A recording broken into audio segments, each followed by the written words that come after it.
Hello students, how you. तो आज हम डिस्कस करेंगे बाकी topics fundamental unit of life class 9th science के। तो नेक्स्ट टॉपिक आता है सेल वॉल।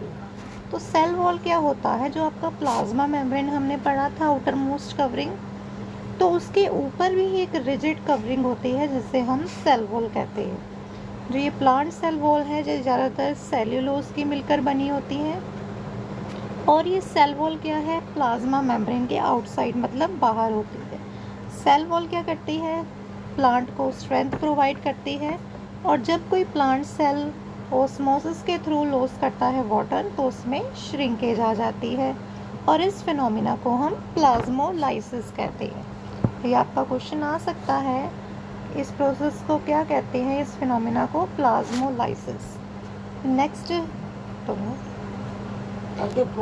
है आपका नेक्स्ट टॉपिक है nucleus. Remember the temporary mount of the onion peel we prepared. ठीक है, तो उसके ऊपर हमने क्या डाला था? Iodine solution. तो आपने उसका डिफरेंस पता करना है उसके ऊपर आयोडीन डालने से पहले।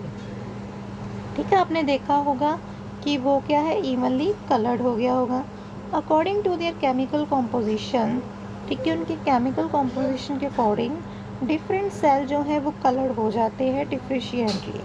सम रीजन्स जो हैं कई डार्कर हो सकते हैं अदर से, और कुछ लाइट हो सकते हैं। आयोडीन सॉल्यूशन के अलावा हम सेफ्रेनिन सॉल्यूशन या मिथाइलिन ब्लू सॉल्यूशन भी सेल को स्टेन करने के लिए यूज़ कर सकते हैं। न्यूक्लियस होता है एक double layered covering called the nuclear membrane. ठीक है, न्यूक्लियस के अंदर एक डबल लेयर्ड मेम्ब्रेन होती है, उसे हम न्यूक्लियर मेम्ब्रेन कहते हैं।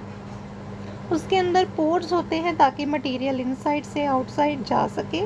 न्यूक्लियस के अंदर क्रोमोसोम्स होते हैं जो कि रॉड शेप्ड स्ट्रक्चर से हमें विजिबल होते हैं।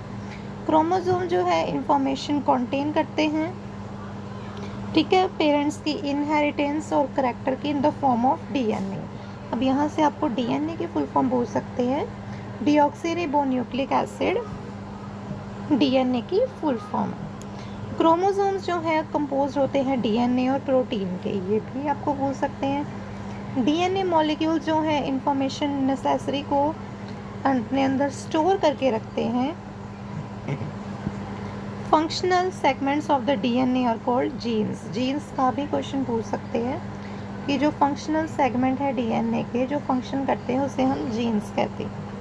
क्रोमेटिन मटेरियल जो है हमें a large mass of thread like structure, ठीक है, मतलब जिस तरह से थ्रेड का स्ट्रक्चर होता है ना, इस तरह से हमें विजिबल होते हैं। The nucleus play a central role in the cellular reproduction में उसका हेल्प करता है।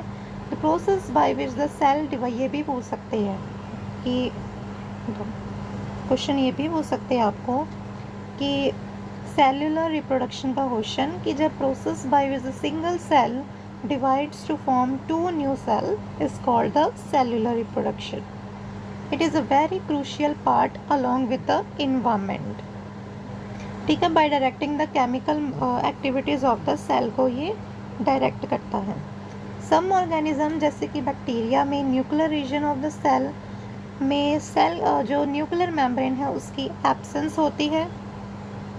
ठीक है, such an undefined nuclear region contains only nucleic acid is called the nucleoid।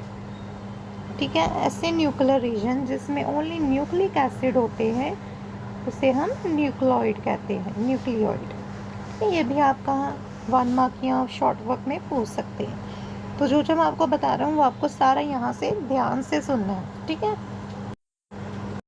अब कुछ ऑर्गेनिज्म ऐसे होते हैं जिनमें न्यूक्लियर मेम्ब्रेन की लैक होती है। लैक मतलब कमी, या जिसमें न्यूक्लियर मेम्ब्रेन नहीं होता, उन्हें हम प्रोकैरियोट्स कहते हैं। अब प्रोकैरियोट्स, यूकैरियोट्स, ये दोनों मोस्ट इम्पॉर्टेंट टॉपिक हैं, ये आपने बिल्कुल ध्यान से सुनने हैं। ठीक है, ऐसे ऑर्गेनिज्म जिनमें न्यूक्लियर मेम्ब्रेन की लैक होती है उसे हम क्या कहते हैं? प्रोकैरियोट्स कहते हैं, जिसमें प्रो का मतलब होता है प्राइमरी या प्रिमिटिव, और कैरियोट का मतलब कार्यन या न्यूक्लियस। और ऑर्गेनिजम्स विद सेल्स हैविंग, जिसमें न्यूक्लियर मेम्ब्रेन होगा, उसका ऑपोजिट यूकैरियोट्स। प्रोकैरियोट सेल जो हैं उनमें साइटोप्लाज्मिक ऑर्गेनेलिस की लैक होती है, जबकि यूकैरियोट में वो प्रेजेंट होता है। Many functions of the organelles are performed by poorly organized parts of the cytoplasm. The chlorophyll is present in the photosynthetic prokaryotic bacteria में वो present होता है, जिसमें membranous vesicles होते हैं, जिसमें बैग लाइक स्ट्रक्चर, ठीक है, बट नॉट द प्लास्टिड्स नहीं होते, जबकि जो यूकैरियोट सेल हैं वहाँ पे वो प्रेजेंट है। ये है आपका एक prokaryotic cell.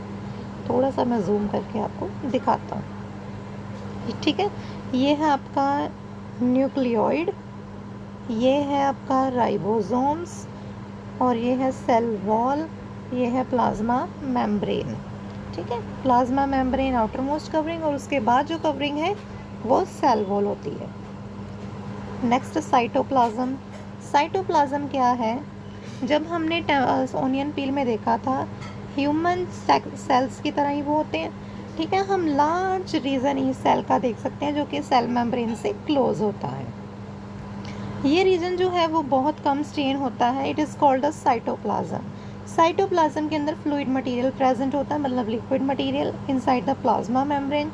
It also contain many cell organelles, इसमें बहुत से सेल ऑर्गेनेलिस होते हैं। Cell organelles are enclosed by, ठीक है, are enclosed by the membranes. अब हम बार बार सेल ऑर्गेनेलिस पढ़ रहे हैं, तो आई थिंक मैंने आपको पहले बताया था, सेल ऑर्गेनेलिस का मतलब होता है सेल के अंदर जितने भी स्मॉल ऑर्गन्स प्रेजेंट हैं, जितने भी ऑर्गन्स सेल के अंदर प्रेजेंट हैं उसे हम क्या कहते हैं? Cell organelles. प्रोकैरियोट्स में न्यूक्लियर रीजन की एब्सेंस होने के कारण मेम्ब्रेन बाउंड ऑर्गेनेलिस भी एब्सेंट होते हैं, ठीक है। मेम्ब्रेन बाउंड मतलब जिन ऑर्गेनेलिस की, जिन छोटे छोटे ऑर्गन्स की कवरिंग होती है। और दूसरे हैंड अगर हम दूसरे साइड देखें, यूकैरियोटिक सेल में ये प्रेजेंट होता है। जो सिग्निफिकेंस है मेम्ब्रेन का, उसे हम वायरस की हेल्प से भी एग्जाम्पल से इलस्ट्रेट कर सकते हैं, ठीक है। इलस्ट्रेशन होती है किसी की example. Virus lack any membranes and hence do not show any characteristics of life, ठीक है। वो जो है लाइफ की कोई कैरेक्टरिस्टिक शो नहीं करते। हम सेल को लिविंग भी काउंट करते हैं और नॉन लिविंग भी काउंट करते हैं, बोथ काउंट करते हैं, ठीक है। क्योंकि जब वो बाहर हमारी बॉडी में नहीं होता तब वो जो है डिवाइड नहीं होता, तब वो आपका नॉन लिविंग होता है, और जब हमारी बॉडी में वो प्रोड्यूस होना शुरू होता है, डिवाइड होना शुरू होता है, तब वो लिविंग होता है।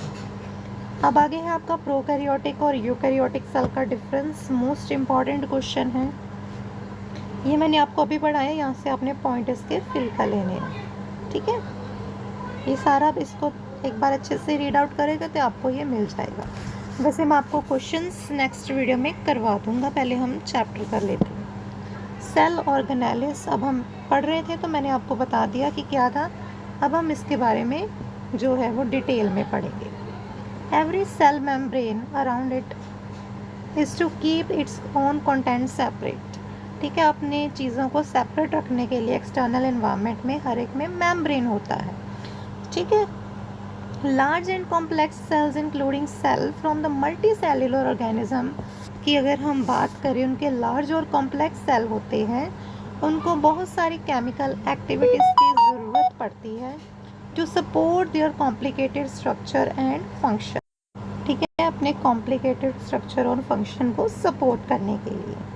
To keep this activities of different kind separate from the each other, इन एक्टिविटीज़ को एक दूसरे से सेपरेट रखने के लिए ये सेल्स क्या यूज़ करते हैं? मेम्ब्रेन बाउंड लिटिल स्ट्रक्चर होते हैं, या जिन्हें हम ऑर्गेनेलिस कहते हैं, उनके अंदर। ये वन ऑफ द फीचर्स होते हैं, ठीक है, ये वन ऑफ द फीचर्स होते हैं यूकैरियोटिक सेल में that distinguish them from the prokaryotic cell, ठीक है। ये मेन फीचर होता है जो यूकैरियोट्स को प्रोकैरियोट से अलग करता है।